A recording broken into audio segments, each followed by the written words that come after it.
시청자 여러분 안녕하십니까? 좋은 아침입니다. 간밤에도 시장에 뒤에는 뉴스들이 쏟아졌습니다. 특히 장마감 직후에 흐름을 바꿀 만한 변수들이 새롭게 또 등장했는데요. 가장 눈에 띄었던 건 바로 트럼프 대통령의 입장입니다. 전일만 하더라도 분명히 휴전 연장은 없을 거라면서 선을 그었었는데 갑자기 파키스탄의 요청이 있었다면서 휴전 기간을 연장하겠다고 밝힌 겁니다. 한마디로 협상 결렬이라는 최악의 시나리오만큼은 피하겠다는 의도가 읽히는 대목인데요. 다만 변수들도 여전히 남아있긴 합니다. 우선 이란 같은 경우엔 여전히 강경한 입장을 취하면서 협상에 참여할지 아직 고민 중이며 책임은 미국에 있다라고 주장 중인데 심지어 일부 외신에서는 협상 자체가 취소될 수 있다는 보도까지 나오면서 현재 협상을 둘러싼 불확실성은 갈수록 커지는 중입니다. 결국 돌고 돌아서 지정학적 리스크를 둘러싼 불안감과 기대감이 동시에 확장되는 국면으로 돌아온 건데 끝날 듯 끝나지 않는 중동 리스크, 방향성을 예측하기는 여전히 어려운 듯합니다. 자, 이런 가운데 밤사이 미국 증시는 이틀 연속 하락했습니다. 특히 미국과 이란 간의 평화협상이 교착 상태를 보이면서 증시 투자 심리도 다시 위축된 모습인데요. 국제유가가 반등하고 금리와 달러가 동반 상승하면서 위험자산 선호 심리도 눈에 띄게 약해진 하루였었죠. 사실 장 전체 흐름을 놓고 보면 시작은 그렇게 나쁘진 않았습니다. 3대 지수도 장 초반에는 상승세를 타면서 S&P 500과 나스닥 지수는 다시 한번 사상 최고치 경신을 시도했었는데 다만 협상과 관련된 부정적인 소식들이 쏟아지면서 3대 지수도 결국 상승폭을 모두 다 반납하고 하락 전환된 모습입니다. 결국 핵심은 간단합니다. 확신이 없는 상승보다는 불확실한 구간에서의 대응이 더 중요하다. 현재 시장이 이 부분에 집중하고 있지 않나 생각이 되는데 월가에서도 현금 비중을 다시 늘려야 된다는 시각들도 나오고 있다고 하죠. 때문에 지금 같은 장세에서는 공격적인 투자보다는 리스크 관리에 조금 더 신경을 쓰는 게 좋아 보일 듯하네요. 자, 이렇게 간밤 3대 지수의 마감 상황으로 출발해봤고요. 채권과 외환 쪽 이슈들은 최소영 아나운서와 바로 만나보시죠. 네, 채권 시장 보겠습니다. 국제금리 일제히 상승했는데요. 미국과 이란 간 휴전 만료를 앞두고 향후 전개에 대한 불확실성이 커지면서 금리의 상박 압력이 가해진 겁니다. 여기에 워시 청문회도 영향을 미쳤는데요. 케빈 워시는 정치적 압력과 무관하게 금리를 결정하겠다라고 밝혔지만 정치권의 발언 자체는 문제되지 않는다고 언급하면서 정책의 정치적 변수가 일부 반영될 여지는 남겼습니다. 다만 트럼프 대통령이 금리 인하를 강요한 적 없다고 밝히면서 시장의 금리 인하 기대는 다소 약화됐다는 분석입니다. 이런 요인들이 복합적으로 작용하면서 미국채 2년물 금리는 3.8%, 10년물 4.31%, 30년물 4.91%로 거래됐습니다. 다음으로 외환시장 보겠습니다. 달러는 간밤 반등했는데요. 미국 3월 소매 판매가 예상보다 크게 늘면서 경기 흐름이 여전히 견조하다는 점 확인됐습니다. 특히 휘발유 가격 상승으로 주유소 매출이 늘었고요. 세금 환급도 소비를 지지했습니다. 여기에 금리 인하 기대가 빠르게 되돌려지면서 달러를 지지했는데요. 금리가 높게 유지되면 달러 자산 매력이 커지기 때문입니다. 여기에 달러 인덱스 0.46% 오르면서 98.5포인트에서 거래됐습니다. 다음으로 역외 시장은 1,486원에서 거래 중입니다. 달러가 강세를 보이고 또 중동의 불확실성이 큰 영향입니다. 다음으로 유가 보겠습니다. 국제유가 급등했는데요. 휴전은 연장한다고 했지만 합의는 쉽지 않을 것이라는 우려가 반영된 겁니다. 특히 벤스 부통령이 회담 장소로 확정했던 파키스탄을 방문하지 않으면서 외교적 진전에 대한 기대도 한층 약해졌습니다. 이 때문에 에너지 공급 차질 우려가 커졌고요. 이에 WTI는 4% 넘게 오르면서 배럴당 91달러 선까지 다시 높아졌습니다. 이미 전쟁 이후 유가는 50% 넘게 상승한 상태입니다. 여기에 4월 걸프만 지역 원유 생산량이 전쟁 이전보다 1,300만 배럴 가까이 줄어들 거란 전망이 나왔습니다. 다만 트럼프 대통령은 협상 타결을 확신하고 있는데요. 따라서 뚜렷한 회담 결과가 나올 때까지 유가는 계속해서 흔들릴 가능성이 커 보입니다. 다음으로 금 가격은 소폭 하락했습니다. 달러가 반등하면서 달러 표시 금 가격이 상대적으로 비싸졌고요. 또 중동 불확실성까지 겹친 영향입니다. 이에 금은 2.79% 하락하면서 온스당 4,694달러에 거래됐습니다. 오한다 증권의 자인바우다 분석가는 당분간 금 가격이 4,750달러에서 4,850달러 사이에 움직일 가능성이 크고 이 범위를 벗어나는 방향성은 향후 중동 지역의 발표에 달려있다고 덧붙였습니다. 마지막으로 비트코인은 소폭 하락했습니다. 77,000달러 부근에서 거래되다가 청문회 도중 금리 인하 기대가 약해지면서 75,000달러 선까지 내렸는데요. 여기에 Q-데이 우려도 다시 부각됐습니다. 양자 컴퓨터가 기존 암호 체계를 예상보다 빨리 무력화할 수 있다는 경고가 나오면서 비트코인의 보안 권고에 대한 불안이 커진 겁니다. 이 영향으로 일부 자금이 빠져나갔는데요. 현재는 7만 4천 달러에서 거래되고 있습니다. 지금까지 마감 시황 전해드렸고요. 이어서 더 자세한 미국 특징주는 미주알 시간에서 바로 만나보시죠.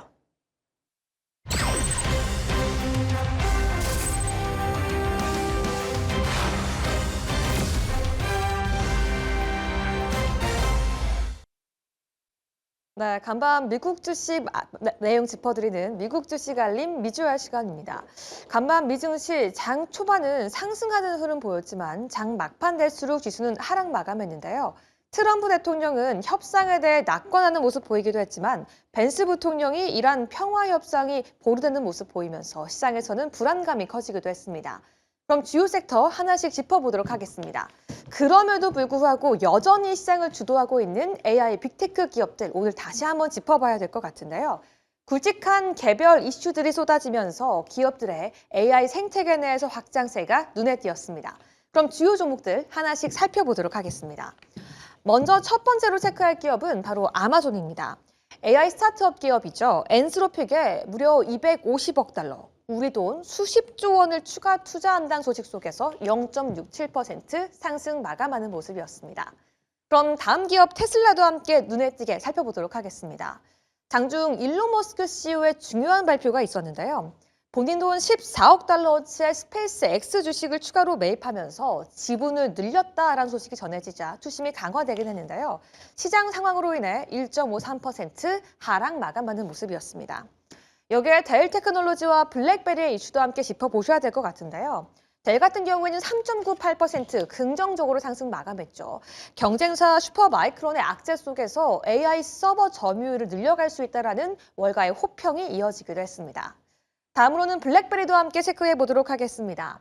엔비디아와 함께 자율주행 안전 플랫폼 협력 소식을 전하면서 장중 급등했지만 윗꼬리가 달리면서 1.82% 마감하는 모습이었습니다. 그럼 다음 섹터 함께 체크해 보도록 하겠습니다. 두 번째 섹터는 본격적으로 어닝 시즌을 맞은 섹터인데요. 산업재와 항공 섹터 함께 살펴보도록 하겠습니다. 1분기 실적은 분명히 좋았는데요. 불안한 매크로 환경 탓에 기업들이 몸을 사리는 모습 확인해 볼 수 있었습니다. 그럼 종목부터 함께 체크해 보도록 하겠습니다. 먼저 G 에어로스페이스 함께 살펴봐야 될 것 같은데요. 불안한 지정학적 리스크로 인해 글로벌 미사일 수요가 폭발하며 호실적을 기록하긴 했는데요. 1.72% 상승하긴 했지만 불안한 시국을 고려해 연간 가이던스를 상향 조정하진 않는 보수적인 모습 확인해 볼 수 있었습니다. 3M도 함께 체크해 보도록 하겠습니다. 1분기 실적 자체는 나쁘지 않았지만 실적 발표 이후 1.94% 하락 마감하는 모습이었는데요. 시장 컨센서스가 가이던스가 밑돌면서 시장에서는 투심이 악화되는 모습 확인할 수 있었습니다. 다음 기업도 함께 체크해 보시죠. 유가 급등에 직격탄을 맞은 기업이었는데요. 바로 알래스카이어 4.87% 하락 마감하는 모습이었습니다. 제트 연료비 부담에 대해 견디지 못하고 연간 이익 전망 자체를 철회하는 모습이었습니다. 그럼 마지막 섹터 함께 짚어보도록 하겠습니다.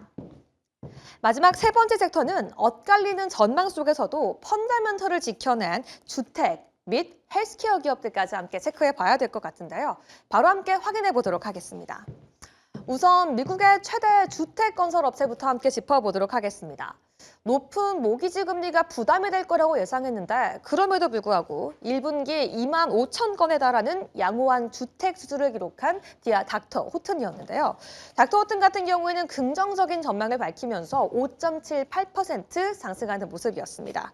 그럼에도 불구하고 남은 올 한 해 매크로 불확실성을 핑계로 연간 매출 가이던스는 슬며시 낮추는 모습이었고요. 그 외에도 실적 발표 이후 긍정적으로 전망을 상향하는 기업들도 분명히 있었습니다. 바로 다우지수의 하락을 막으려고 노력했던 유나이티드 헬스였는데요. 간밤 6.96% 상승하면서 마감하는 모습이었죠. 특히나 시장 예상치를 훌쩍 뛰어넘는 1분기 가이던스를 자신감 있게 발표하는 모습이 인상적이었습니다. 마지막 기업도 함께 체크해 보도록 하겠습니다. 바로 다나어인데요. 일부 진단 부분에서 부진하는 모습 보이기도 했었지만 전체 EPS 가이던스를 상향 조정하는 모습 보이면서 0.9% 하락으로 마감하는 모습이었습니다. 여기까지 미국 주요 내용들 함께 짚어봤고요. 기업에 대한 자세한 내용 브랜베어 리포트에서 지금 바로 함께 만나보시죠. 네, 이제 미증시의 마감 시황을 함께 진단해봤다면 월가의 리포트, 월가의 평가는 어떨지도 바로 이어서 체크해보도록 하겠습니다. 우선 아마존 체크를 해볼 텐데요. 최근 전반적으로 역대 최고가 부근에서 등락을 움직이고 있는 종목이기도 하죠. 키뱅크에서 아마존닷컴에 대해서 추가적으로 목표 주가를 상향 조정하는 긍정 리포트가 최근에 또다시 나왔습니다. 역시나 아마존 웹서비스 클라우드 쪽에 대한 기대감, 그리고 위성 쪽으로의 사업의 성장세에 대한 기대감을 담은 리포트를 냈는데요. 우선 AI에 대한 붐으로 이 아마존의 웹서비스 성장도 앞으로 견고해질 거다, 더욱 강화될 거다라고 보고 있습니다. 클라우드 서비스 쪽에 대한 기대감 함께 언급을 하고 있었고요. 이로써 매출 추정치를 올해 그리고 내년까지 더 상향 조정을 했습니다. 올 한 해 동안의 매출은 기존 대비 1%, 그리고 내년의 매출은 2%까지 앞으로 해가 지날수록 매출에 대한 전망이 더욱 강화될 수 있다는 점 함께 짚어볼 수 있었고요. 그리고 최근에 또 위성 인터넷 사업 서비스인 아마존 레오에 대한 기대감이 시장에 팽배하기도 하죠. 글로벌스타라는 이 기업의 인수 소식도 최근에 나오기도 했었는데요. 지금 이 위성 쪽 사업 안에서도 유의미한 점유율을 확보할 수 있을 거다라면서 새로운 성장 동력까지 확보한 상태다라는 점을 함께 언급하고 있습니다. 아마존 간밤에는 0.6% 소폭의 상승이 나오면서 $250 선 소폭 밑 부근에서 움직이고 있는 주가 흐름인데요.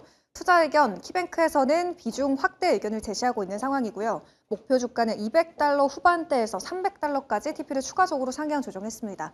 $325까지 상방을 열어두고 있는 상황이고요. 이제 다른 빅테크 기업 안에서 목표 주가를 하향 조정한 기업도 있어서 다음 장에서 함께 체크해 보도록 하겠습니다. 아마존에 대해서는 전반적으로 월가에서 긍정적인 평가들이 나오고 있었지만 메타에서는 최근 뱅크 오브 아메리카에서 목표 주가를 내려잡은 리포트가 나왔습니다. 전반적으로 메타 자체에 대해서는 긍정 의견이 나오고 있긴 했었지만 목표 주가는 소폭 내려잡은 점이 좀 유의미했는데요. 우선 광고 쪽에 대한 수요가 견조할 걸로 전망을 하고 있었고 실적도 기대를 웃돌 거다라는 점을 함께 짚고 있습니다. AI를 활용한 광고 타겟팅이 점차 발전이 되면서 1분기의 매출은 $560억, 그리고 EPS는 $7 정도로 시장 예상 컨센서스를 상회할 거다라는 점을 밝히고 있었고요. 다만 이 공격적인 AI 투자 비용에 대한 부담, 그리고 규제나 법적 리스크적인 위험이 있기 때문에 이 부분은 단기간으로는 좀 악재로 작용할 수 있다는 점 함께 짚고 있습니다. 메타 간밤에는 0.3% 소폭 주가 내림세를 보였는데요. 투자 의견은 매수로 제시하면서 긍정적으로 잡고 있지만 목표 주가를 조금 내려잡았습니다.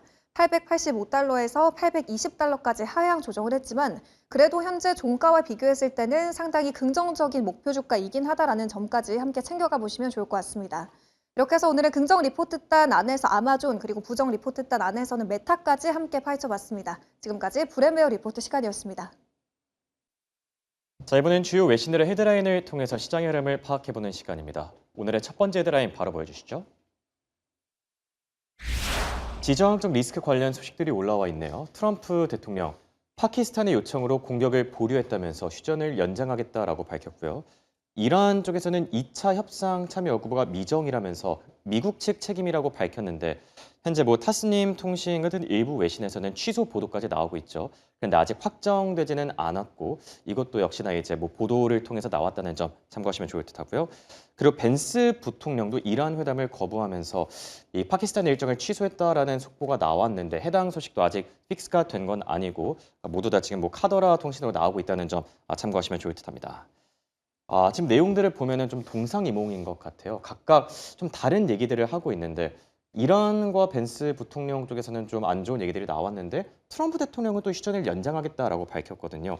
어떤 생각인지 궁금한데 첫 번째 이슈로 체크해 볼까요? 그렇기 때문에 휴전 협상이 점점 더 미궁 속으로 들어가고 있는 것 같습니다. 일단 트럼프 대통령의 발언부터 한번 체크를 해보시죠. 트럼프 대통령은 이란과의 2차 종전 협상을 앞두고 결국 훌륭한 합의를 하게 될 것이다 라고 말했습니다. CNBC와의 전화 인터뷰에서 그들에게는 다른 선택지가 없다고 말한 건데요. 이란이 협상팀을 보낼 수밖에 없는 상황이라며 2차 종전 협상이 성사될 것이라고 말했습니다. 그러면서도 지난 대통령들이 해야 했을 일을 해낼 수 있는 매우 유리한 협상 위치에 있다고 본다고 말했습니다. 인터뷰 내에서는 이란과 휴전 연장 가능성에 대해서 그러고 싶지 않다며 일단 선을 그었습니다. 하지만 정규장 마감 후 올린 트루스 소셜에는 파키스탄 측에서 심각하게 분열되어 있는 이란 정부가 통일된 제안을 내놓을 때까지 공격을 유보해달라고 요청했다며 어떤 방향으로든 결론에 이를 때까지는 휴전을 연장할 것이라는 언급을 남겼습니다. 이 소식에 국제 유가는 배럴당 $90 아래로 다시 하락했습니다.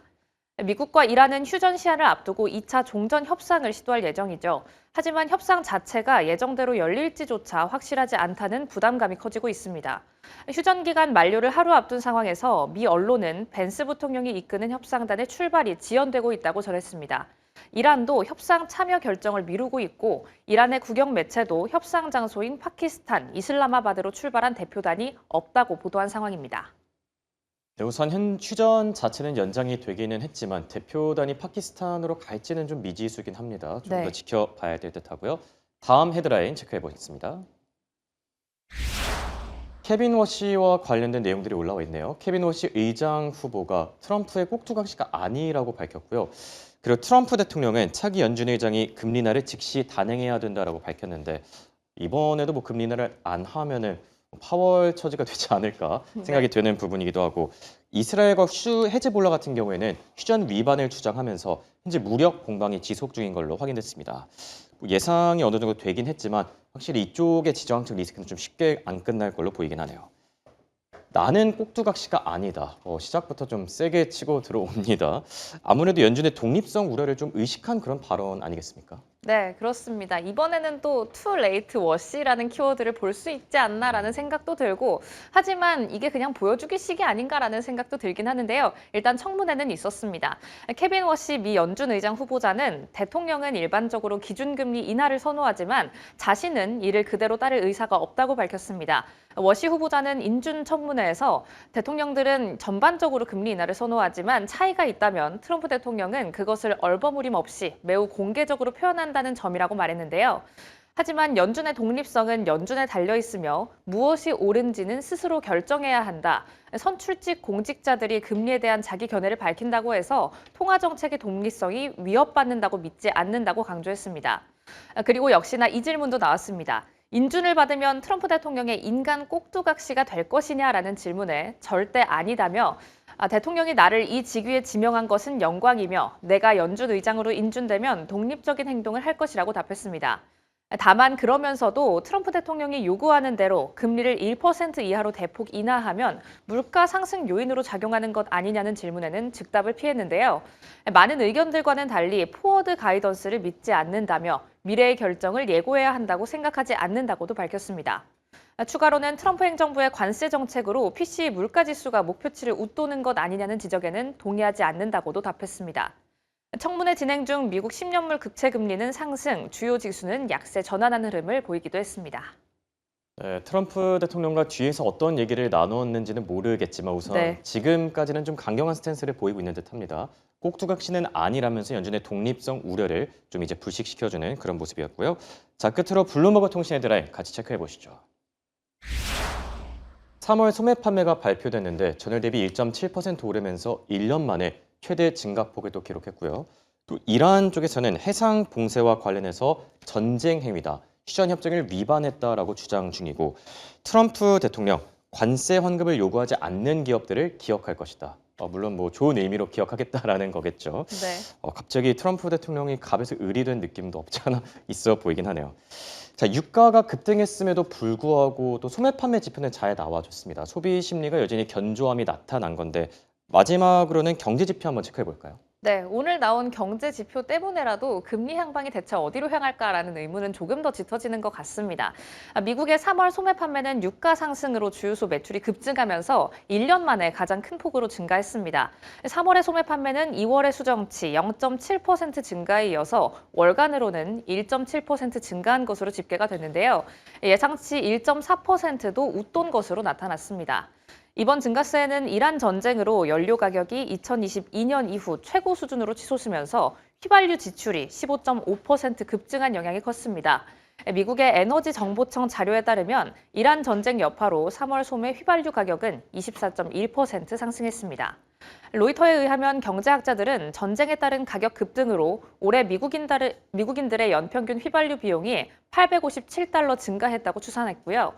블룸버그와 인터뷰한 경제학자들은 미국의 세금 신고 시즌이 마무리되고 연료비가 여전히 높은 수준을 유지하며 고용이 부진한 상황에서 이 같은 상승세는 일시적일 수도 있다고 경고했습니다. 변동성이 큰 자동차와 휘발유를 제외한 근원 소매 판매도 0.6% 증가하면서 시장 예상치 0.3%를 웃돌았습니다. 의류부터 전자제품, 온라인 쇼핑 같은 필수재와 재량 소비 전반에 따른 소비도 포착되는 모습이었고요. 특히나 GDP 산정에 반영되는 컨트롤 그룹 매출은 0.7% 늘어 지난해 8월 이후 최대 증가폭을 기록하기도 했습니다. 자, 이렇게 간밤에 발표된 소매 판매 지표까지 체크를 해봤고요. 내일 증시는 어떻게 준비하는 게 좋을까요? 증시 일정 보여주시죠. 내일은 이제 EIA 원유 재고가 발표되고요. 또 채권 시장에서는 20년물 국채 입찰이 진행됩니다.